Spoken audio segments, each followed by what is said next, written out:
2520 anos, começando no ano 677 a.C., levando ao povo cativeiro a Síria pelos assírios e terminando aquele período no ano 1844.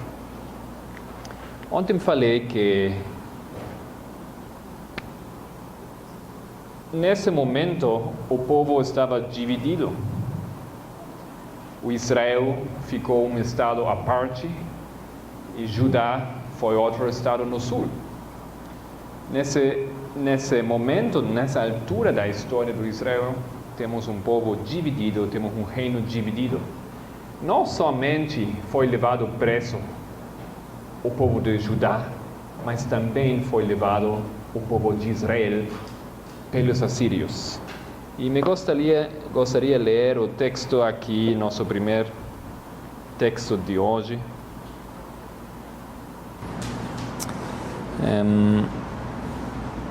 Esse texto começa com o título de William Miller. Não, talvez melhor um pouco antes, onde fala Hiram Edson. Ponto A, 723 a.C. Ponto A, onde fala o começo dos 2520, Hiram Edson. Lá tem um texto embaixo que começa em Isaías 10, etc. Vamos ler um pouco desse texto na seguinte página, onde fala assim, em 2 de Reis, capítulo 17, é encontrado o relato inspirado. Tem naquele texto? Acharam? Lá no texto mesmo. 2 Reis. Não, na outra página, no texto do Hiram Edson, continua. E aqui. Assim em 2 de Reis. Página 16. Mas lá no impresso diferente. Alguém? Que página? 10. Na página 10. Ok? No meio do texto, mais ou menos. Assim, em 2 de Reis 17, é encontrado o relato inspirado do cumprimento do que Deus disse por meio de seu servo Isaías 10, 5, 6, e por Moisés em Levítico 26, e por Davi em Salmos 78 e 1 de Reis 14. Isto é, de fato, o relato histórico inspirado do cumprimento do que Deus disse por todos os seus servos, os profetas, neste ponto de dar Israel em cativeiro, para ser pisado pelos gentios como o lama das ruas. A validade do testemunho acima não pode ser invalidada ou acusada, desde que não pode haver espaço para mais dúvidas nesse ponto tão claro. Esse, então, é o evento histórico inspirado e sua cronologia, que é 723 a.C., é o ponto a partir do qual se conta os 2520 anos de cativeiro. Em vez de contar da levada do rei Manassés de Judá para a Babilônia em 677 a.C., a posição do Guilherme Miller, nós contamos do encerramento e aprisionamento no cárcere do rei Oséias de Israel, que foi em 723. Isso ocorre 19 anos após a profecia de Isaías. Vamos agora lá no texto do 2 de Reis 17. 2 de Reis 17.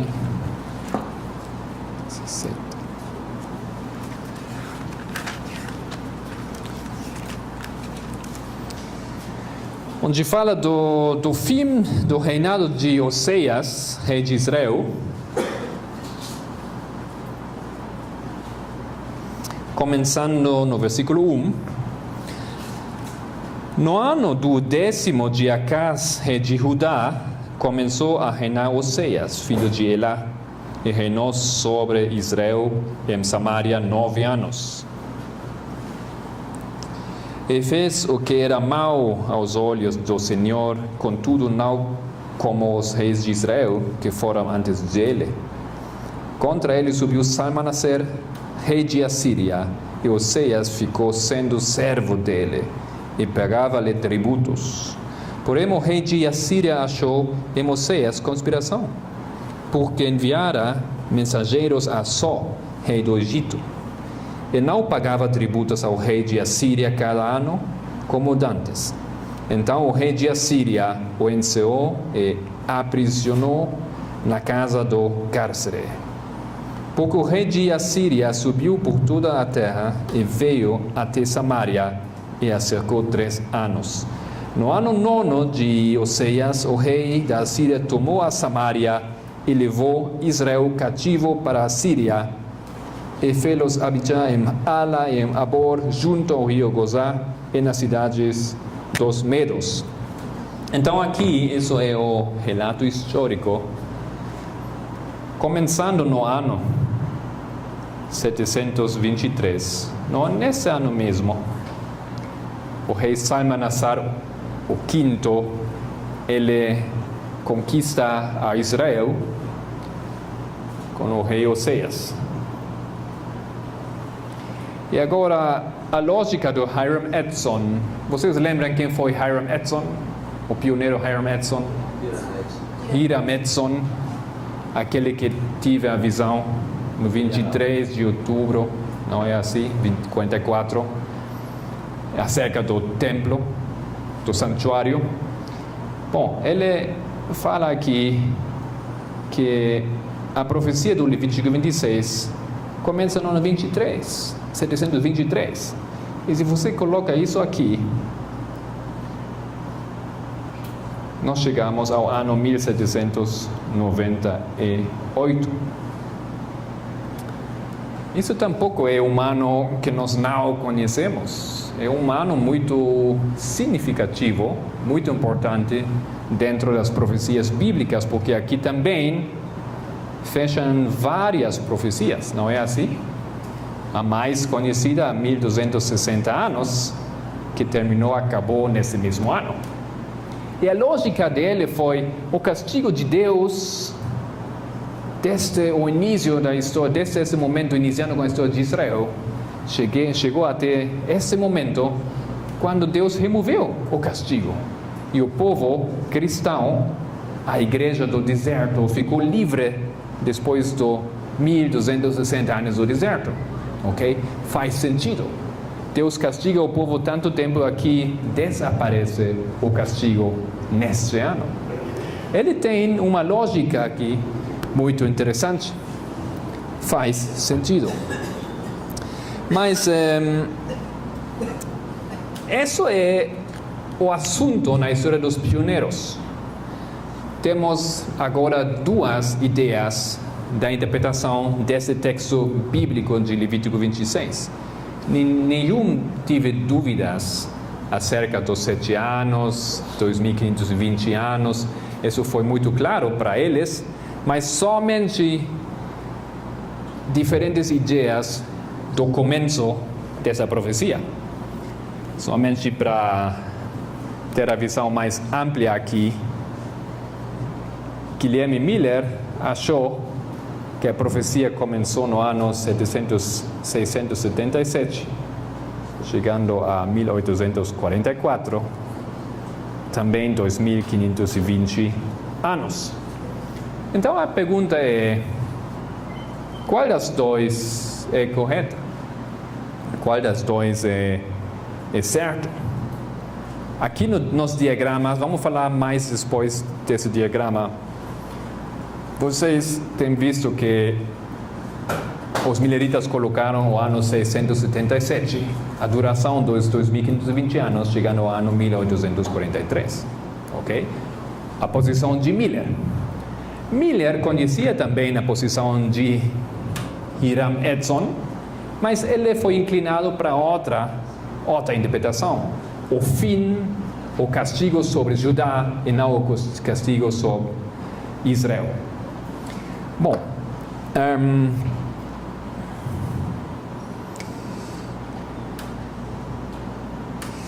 interessante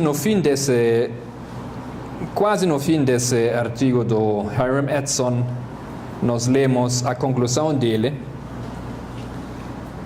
e nós temos um registro histórico de um evento correspondente ocorrendo no ano de 1798 que perfeitamente responde ao cumprimento das predições dos profetas, que privaram os eventos que marcam o fim dos 2.520 anos de indignação e cativeiro. Então, agora como podemos avançar? Como podemos solucionar aquele assunto?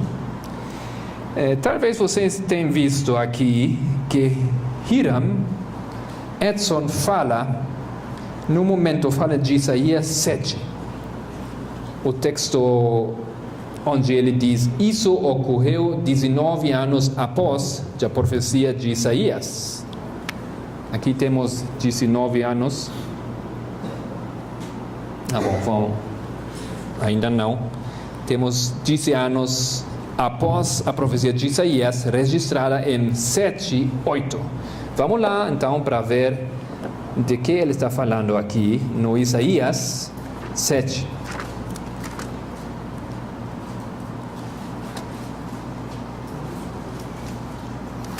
Começando desde o versículo 1, Isaías 7. Sucedeu, pois, nos dias de Acás, filho de Jotão, filho de Uzias, rei do Judá, que Rezim, rei de Síria, e Peca, filho de Remalias, rei de Israel, subiram a Jerusalém, para pelejarem contra ela, mas nada poderão contra ela. O que acontece aqui? Temos 3 reis. Temos o rei Acás. Vamos colocar aqui embaixo. Temos o rei Acás. E temos uma aliança de Rezim e outro. Qual é o nome de outro? Um pouco... filho de Uzias, Acás, filho de Jotão, filho de Uzias, rei de Judá, que é Rezim, rei de Síria, e Peca, filho de Remalias. Então, outro rei é Peca. Peca foi o rei de Israel.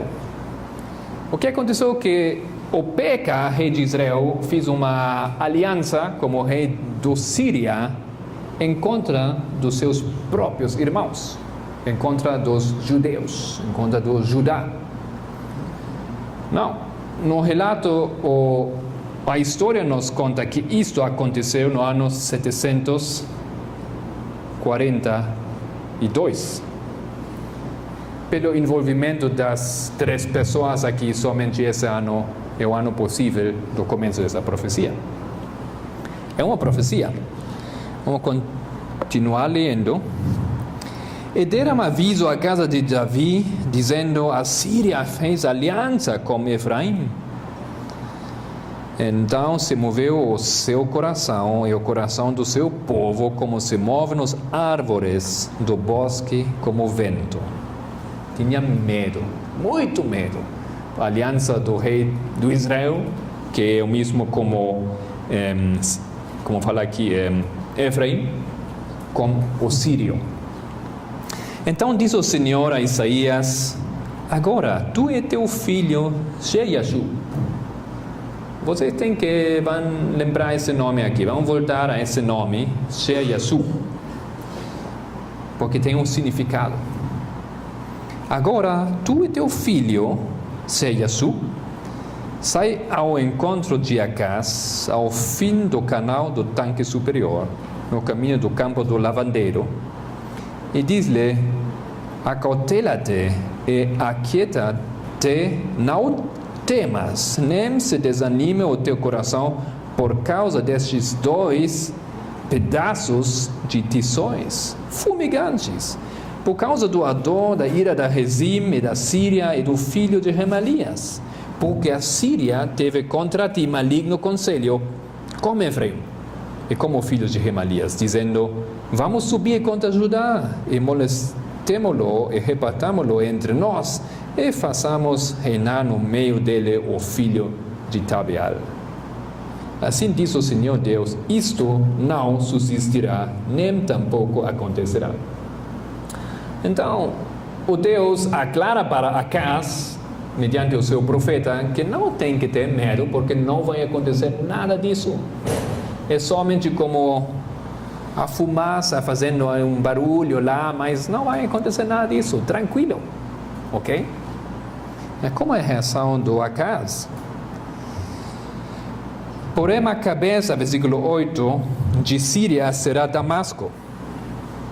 E a cabeça de Damasco, Rezim, e dentro de 65 anos, Efraim será destruído e deixará de ser povo. Isso aqui é uma profecia. Dentro de 65 anos. Se no momento de dar aquela profecia foi 742, e nós contamos 65 anos no futuro, vamos chegar a que ano? Dentro de 65 anos. Até que ano? Bom, parece uma casualidade, mas 65 anos no futuro de 742, exatamente no ano 677. Ok? Mas o que falou exatamente a profecia? A profecia fala que dentro dos 65 anos vai cair quem? Israel ou Judá? Fala de Samaria. Samaria é Israel. Então, 723 depois de Cristo é dentro de 65 anos? Claro, é dentro de 65 anos. Aqui. Poderia ter sido aqui. Aqui. Qualquer desses, depois de 1 ano, depois de 3 anos, depois de 10 anos, sempre fica dentro dos 65 anos. Ok? Então, a profecia foi certa.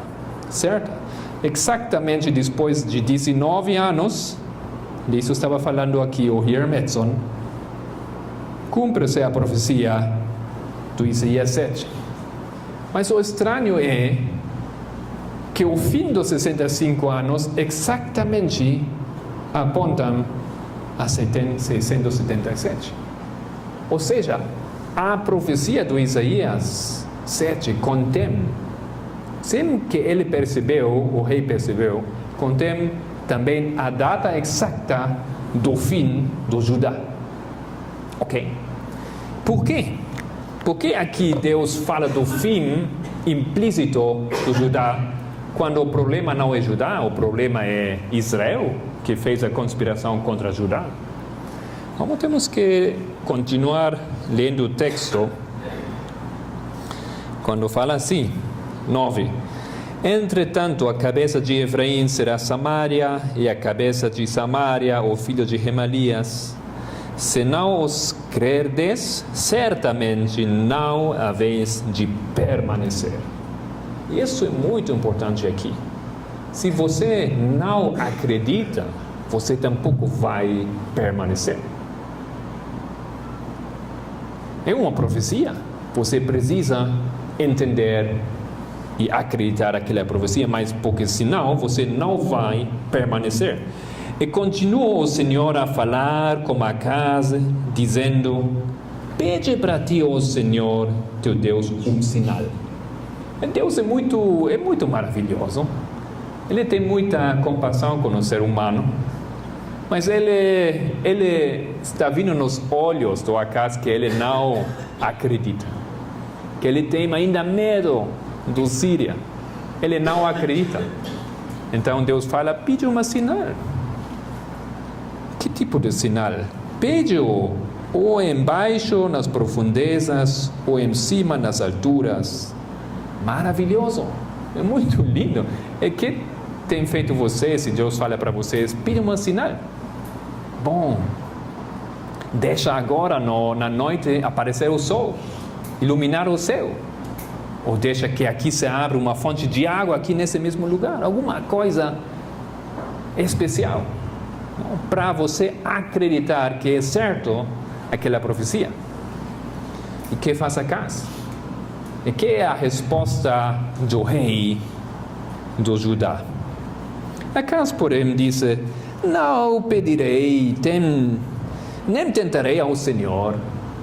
Que isso? Quem tenta a quem?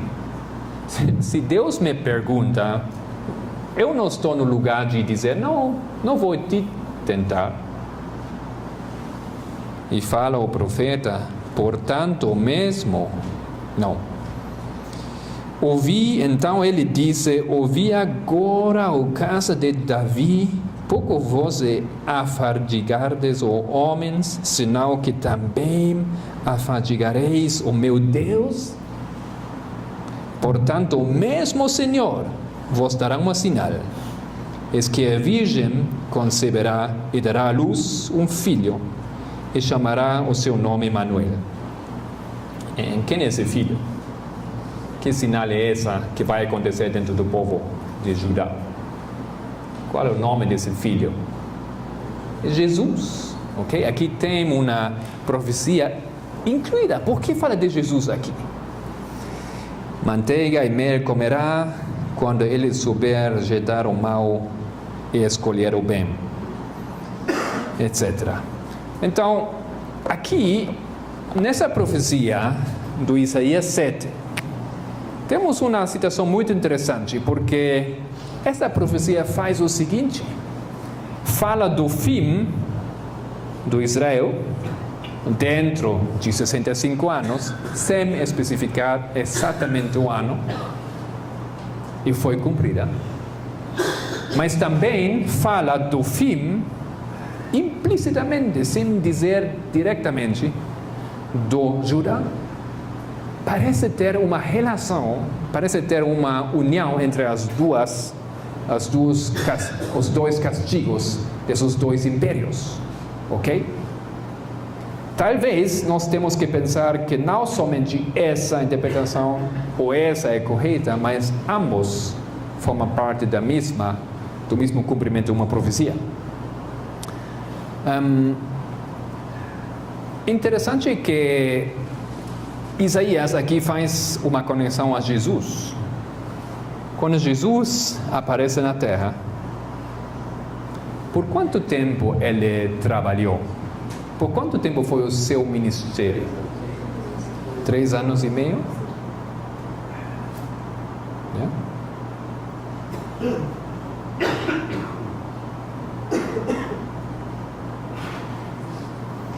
Mas a profecia que tem aqui, depois de trabalhar em conexão com isso, a profecia dos 2.300 anos, faz alguma coisa a mais.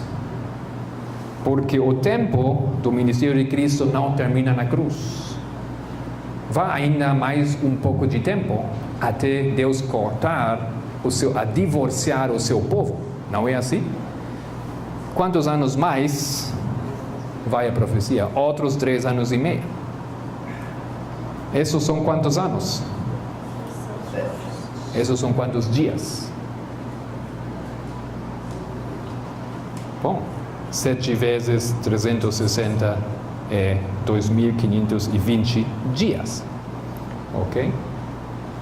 Quando eu falei no começo que Levítico não é muito específico, fala de anos, de dias, de vezes, eu queria dizer que abarca muitas coisas mais que somente nesse momento.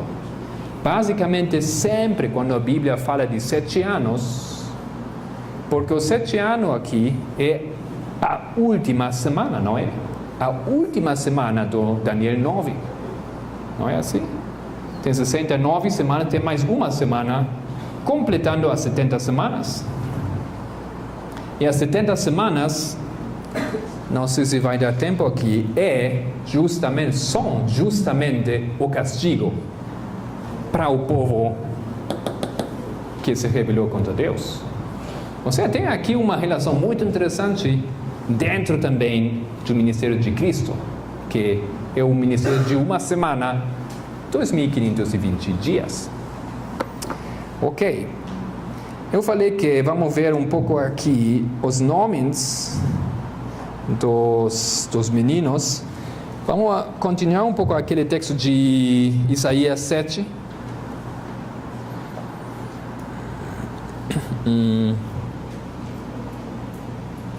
Fala de todas as coisas que acontecerão em contra de Judá.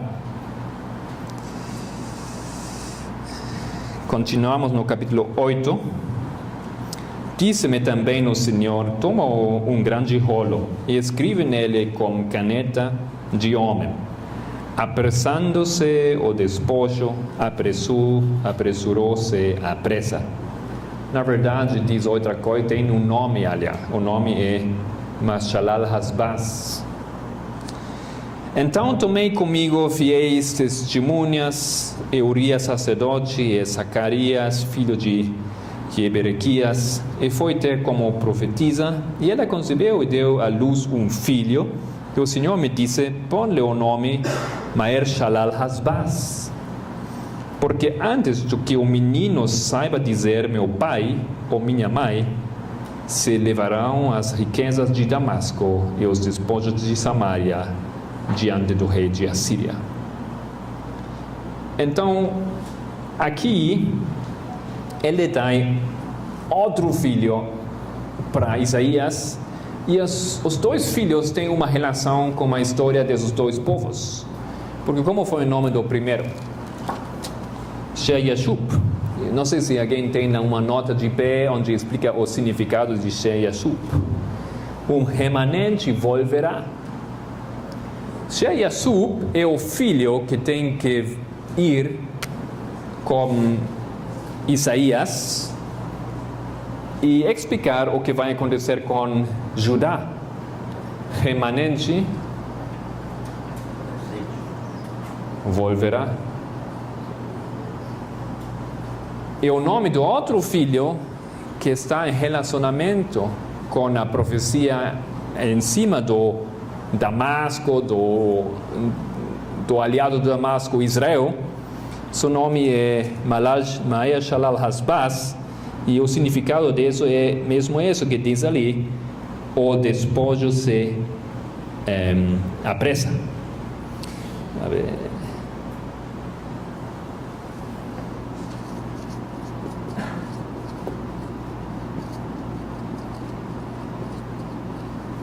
O que eu quero dizer que os meninos aqui, que ele tem que levar, seu nome tem um significado em relação à história dos 2.520 anos em cima do Israel e também em cima do Judá. Porque a história do Israel é uma história muito diferente da história do Judá. O que acontece com Judá depois de cativeiro na Babilônia? Depois de algum tempo, eles voltam. Não é assim? Eles podem voltar do cativeiro e novamente fazer a cidade de Jerusalém e ser o povo de Deus. Mas o que acontece com Israel? Essa foi a minha pergunta ontem. Onde ficou Israel? Mas nós também conhecemos Israel como o nome dos 10 tribos perdidos. Se você investiga o que aconteceu com os 10 tribos que foram levados 723 para a Síria, não existem mais. Não tem mais aqueles povos. Não existem mais. Na história bíblica, somente Judá voltou de cativeiro. O outro povo nunca voltou, nunca. Ficou sempre na escravidão, ficou sempre espalhado. Disso fala também o 2 de Reis, Vamos novamente lá no capítulo 17.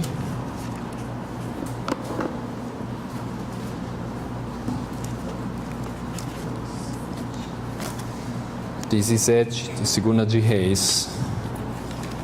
Novamente.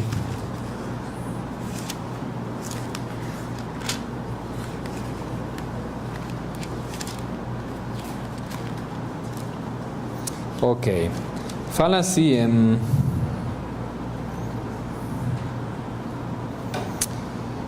Vamos ler um pouco primeiro no versículo 7 novamente. Porque sucedeu que os filhos de Israel pecaram contra o Senhor, seu Deus, que os fizera subir da terra do Egito, de debaixo do mão de Faraó, rei do Egito, e temerão a outros deuses, e andarão nos estatutos das nações, que o Senhor lançara fora de diante dos filhos de Israel. 9. E os filhos de Israel fizeram secretamente coisas que não eram retas. 10. E levantaram para si estátuas, imagens do bosque, em todos os altos outeiros e debaixo de todas as árvores verdes. 11. Ao final, e fizeram coisas ruins, para provocarem a ira do Senhor. Por isso, Deus, num certo momento na história, Ele acabou o seu pacto com eles, porque eles quebrantaram um pacto por muito, muito tempo.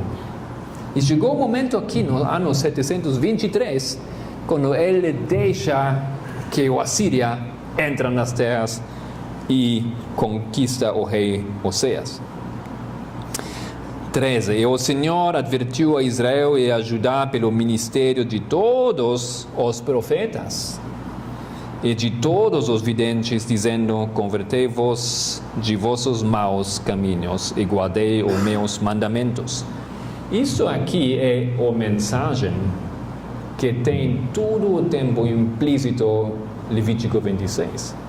Porque Deus não anuncia as maldições sem advertir o povo de se converter. Ele somente quer que o povo se converte, que deixe os maus caminhos, mas o povo não quer ouvir. 14. Porém não deram ouvidos, antes endureceram a sua cerviz, como a cerviz dos seus pais, que não creram ao Senhor seu Deus, e rejeitaram os seus estatutos e a sua aliança. Bom, e logo acontece, em versículo 22, o seguinte: 24. 2 de Reis 17, 24. E o rei de Assíria trouxe gente de Babilônia, de Cuta, de Ava, de Amate e Sefarvaim, e a fez habitar na cidade de Samaria, em lugar dos filhos de Israel. E eles tomaram a Samaria em herança e habitaram nas suas cidades.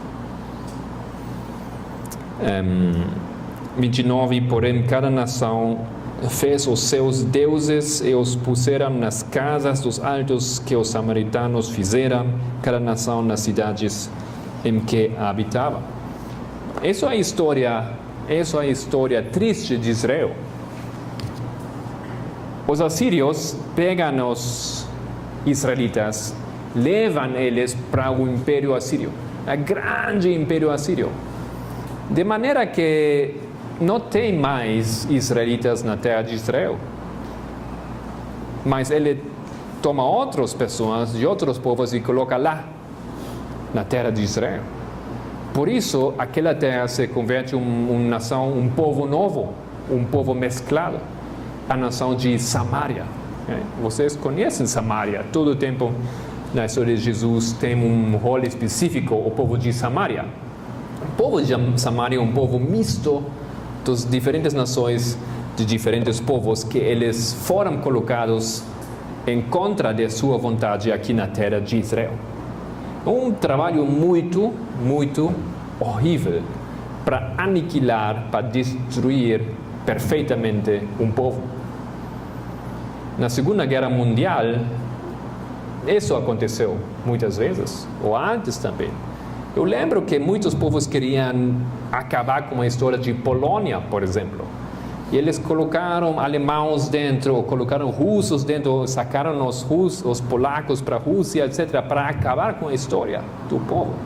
Uma maneira muito forte de destruir a cultura, a história de um país. Isso foi o que fez aqui o rei de Assíria. E se tornou um povo pagão. A história do Israel acabou aqui. O despojo se apressa. Não tem boas novas para Israel. Vai ser o fim da história desse povo, dos 10 tribos. Hoje é uma coisa de investigação. Onde ficaram os povos? Onde ficaram os 10 tribos?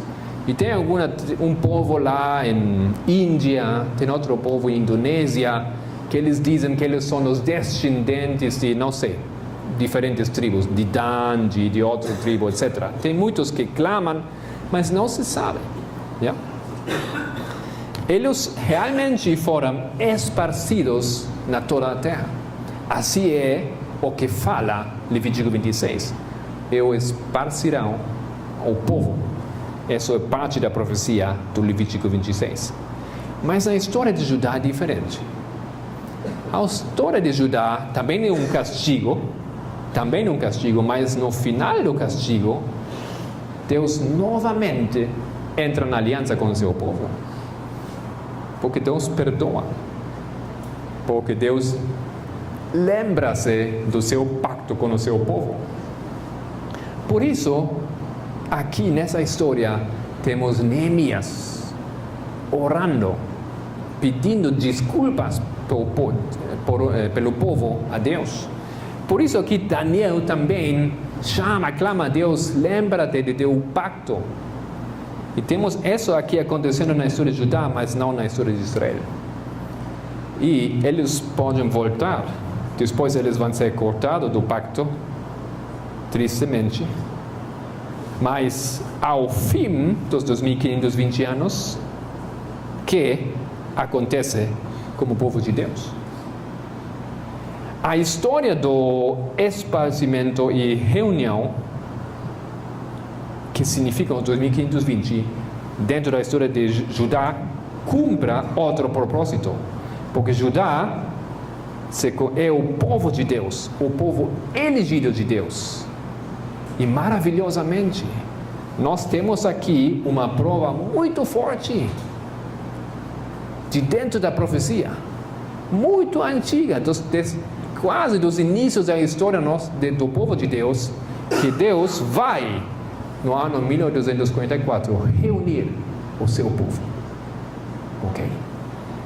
A história de Judá é a história da reunião. O nome é o remanente volverá. Deus vai levantar um remanente. E o remanente vai voltar.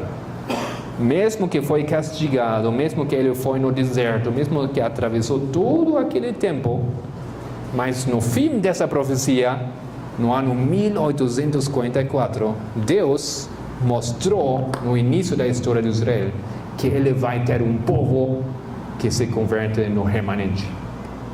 Isso aqui, para mim, é uma coisa tremendamente maravilhosa que está dentro dessa profecia dos 2520. É incrível. Como pode ser que no tempo de Moisés nós temos já incluído uma data que faz referência a 1844, a história do povo, do remanente que volverá? Então temos duas histórias diferentes, a história de Israel e a história de Judá. Um povo não voltou, um povo voltou. Os dois povos foram povo de Deus. Um povo, uma parte deixa ser povo de Deus, outro se converte no remanente. Ok? Isso é a história da Bíblia, todo o tempo. O trabalho de Jesus, o trabalho do Evangelho é dividir a luz, separar a luz das tenebras, a escuridão da claridade. O joio, como o trigo, o joio, etc, etc, etc. Ok? Os virgens insensatas das virgens Não loucas, vocês falam, não? E as outras, vocês entendem aquela ideia, aquele princípio bíblico? Aqui temos essa história. Deus separou o seu povo em 2 grupos. Ok, mas tem muito mais aqui.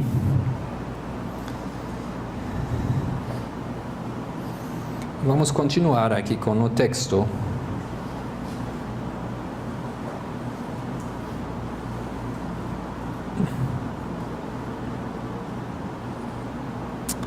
Talvez antes de continuar, outra coisa que foi muito importante para os pioneiros.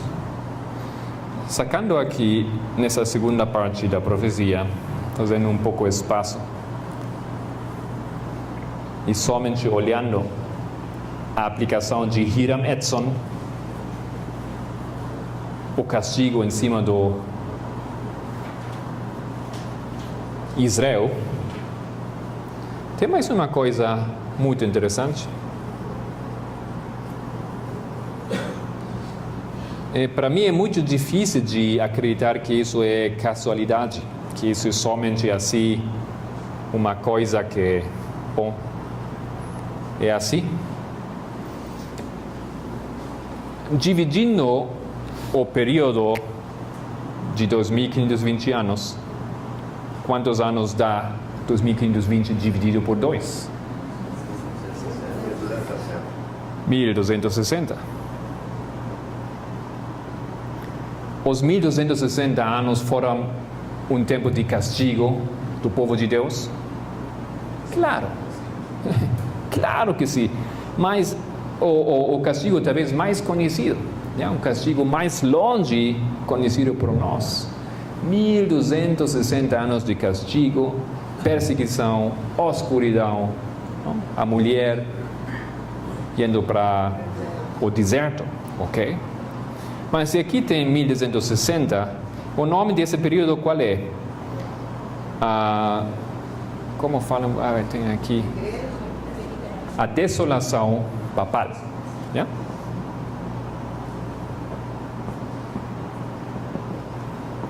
A desolação papal. Se aqui tem 1260, aqui também tem 1260, que é a desolação. Isso. Paga. Ok? Esse conceito é um conceito muito importante para os mileritas. Eles compreendem as profecias dividido de certa maneira em 2 fases, 2 tempos de desolação. Tem os povos, começando aqui com uma história de Babilônia, Grécia, Roma pagana.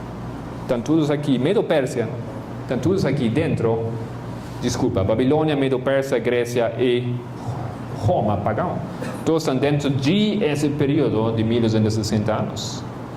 E aqui nesse período somente o Roma papal. Isso não é uma coisa nova, é uma coisa que nós conhecemos muito bem. É um dos fundamentos do entendimento de interpretação profética dos pioneiros. Um conceito básico que tem 2 forças desoladoras do povo de Deus. Ok? E isso é muito interessante porque, logicamente, a metade aqui é o ano 538. O ano quando o Papa começou a reinar e teve tudo o que ele precisava para reinar a terra. Ok? Então, isso foi tem mais aqui é um assunto que está dentro dessa profecia e que eu acho que coloca aquela interpretação sobre um fundamento muito sólido, porque sabemos muito bem que aqueles 2 poderes ou fases perseguiram e foram uma desolação para o povo de Deus, fazendo nada mais aqui em 2 fases o que Levítico 26 chama 7 tempos. E claro, isso é nenhuma outra coisa que o plano de Satanás. E o Satanás nunca faz outra coisa que fazer o mesmo copiando o plano divino. Não é assim? Porque profeticamente, quantos anos são 1260 dias? 3,5. Não é assim? E se isso 3,5, isso que aqui também é 3,5. 3 anos e meio, 1260 dias. Ok? Tem a mesma coisa aqui. Cristo trabalhou na terra por 3 anos e meio e seu ministério continuou outros 3 anos e meio, uma semana. O Satanás, a mesma coisa, 3 anos e meio. Isso é o espelho satânico, ok, do ministério do Cristo, aqui nessa história. Tudo isso para os pioneiros foi muito importante de ver e compreender e para se fundamentar dessa aplicação dos 2520 anos. Ok. E eu compreendo o Hiram Edson que ele fala isto tem que ser a aplicação correta dessa profecia. Porque, ok, o que fala Miller também faz muito sentido, mas isso mesmo é a maldição sobre o povo de Deus. Aqui cumpra-se tudo o que ele falou. E deveríamos voltar a Levítico 26 para lembrar um pouco o que Deus falou aqui nesses versículos que vai acontecer. Versículo 30 de Levítico 26.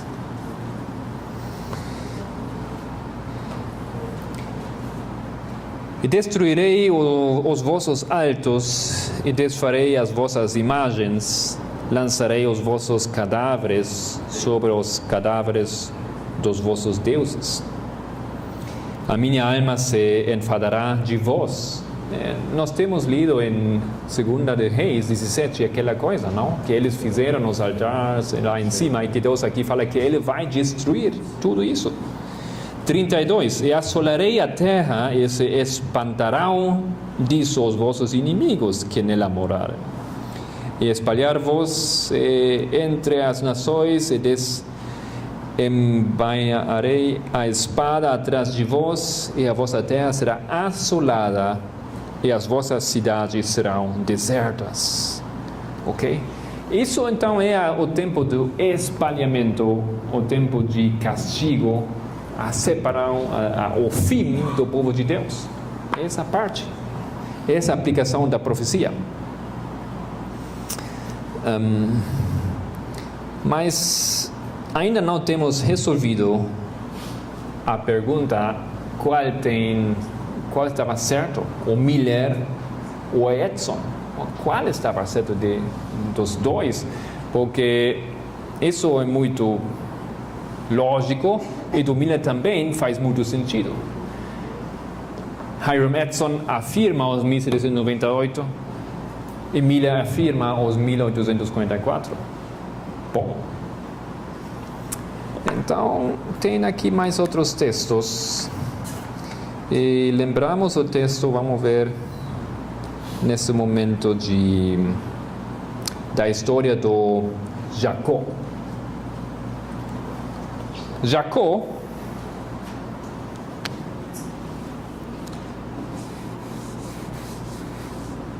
teve 2 mulheres, não é assim?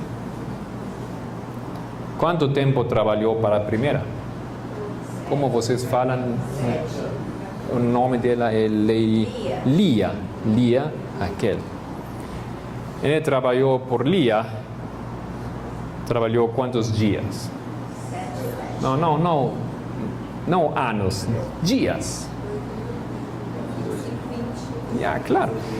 7 anos por 360, um ano no calendário judeu tem 360 dias.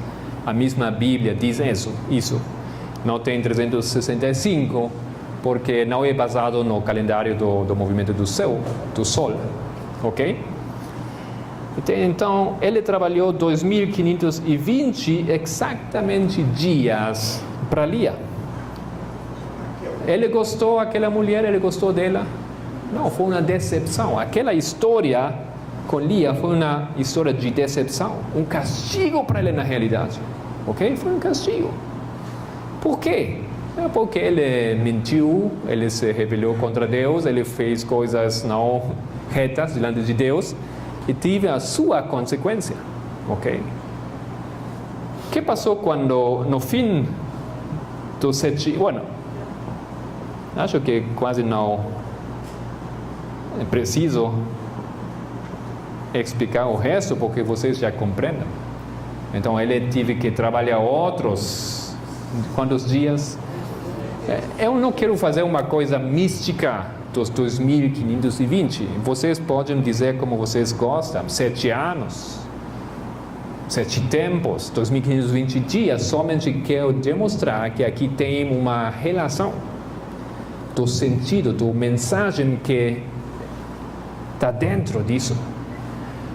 Os 7 anos trabalhando por Lia foi uma derrota, foi um castigo para ele. Igual ou similar à história de Israel. Tem uma paralela, tem. Mas os outros 7 anos, outros 2520 anos, foram maravilhosos para ele, não? Porque ele conseguiu, ao final, ele conseguiu o quê? A mulher que ele queria. E que é a mulher na Bíblia, na profecia? A mulher é símbolo da igreja. Então, no final dos outros 2520 anos, Deus aqui, 1244, teve a sua mulher. Não? Estava preparada, pura, a mulher que ele amava e ele ama. Isso é uma história paralela. Mas isso tem uma relação muito direta, porque Jacó é o pai desses 12 tribos, ok? Dois filhos com Raquel, acho que 6 filhos com Lia e outros 4 filhos com as empregadas, ok? 12 filhos. Então, a história do Jacó converte-se na história do povo. E temos aqui muita coisa relacionada nessas histórias, ok? Vamos fazer agora então uma pausa, 5 minutos e continuamos depois. Muito obrigado.